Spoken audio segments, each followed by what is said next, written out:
कुत्तू के आटे का डरावना सच की है मकोर है और व्रत टूटने का भय। व्रत के दौरान लोग फलाहार के नाम पर कुत्तू के आटे की पूरियां, पकौड़ियां, पराठे या हलवा भरे चाव से खाते हैं और सोचते हैं कि उन्होंने बहुत पवित्र भोजन किया है।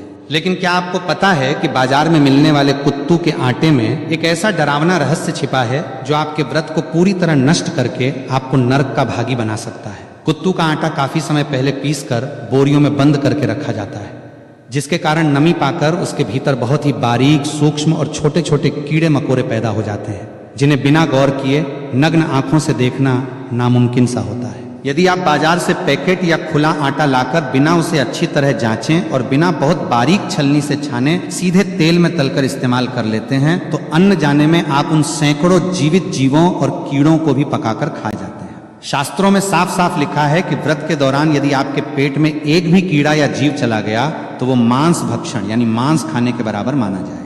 जैसे ही आपने अनजाने में भी उस मांस रूपी की को खाया तो आपका व्रत उसी क्षण पूरी तरह टूट गया और आपको व्रत के पुण्य की जगह जीव हत्या का भयंकर पाप लग गया और आपका मानस पूरी तरह अपवित्र हो गया। इसलिए जब भी कुत्तू के आटे का प्रयोग करें, लेकिन उसे पहले धूप में सुखाएं और बारीक छलनी से 3 बार छानें और पूरी तरह आश्वस्त होने के बाद ही खाएं। व्रत में नमक के नाम पर केवल और केवल शुद्ध सेंधा नमक का ही प्रयोग होना चाहिए।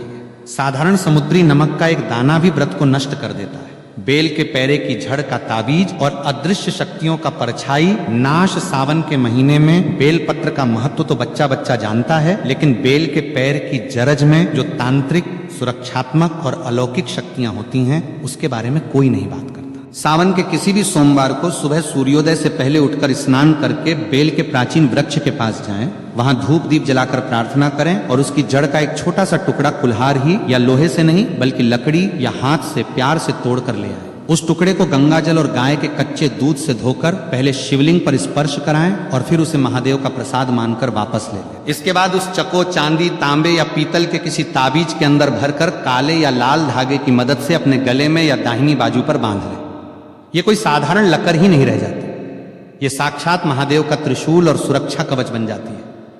इस ताबीज को पहनने के बाद दुनिया का कोई भी ओझा तांत्रिक, कोई भी बुरी नजर, मूठ, भूत, प्रेत, डाकनी, शाकनी या हवा में घूमने वाली नकारात्मक शक्ति आपके आसपास भी नहीं भटक सकती। यदि आपको रात में डरावने सपने आते हैं, अचानक छाती पर वजन महसूस होता है या आपको लगता है कि आपके ऊपर किसी ने कुछ टोना कर दिया है, तो ये JRH उस पूरी बला को अपने भीतर सोख लेगी। इसे पहनने के बाद आपका रुका हुआ कारोबार, आपकी नौकरी और आपका जीवन बहुत तेजी से सफलता की ऊंचाइयों की ओर बढ़ने लगेगा। वैवाहिक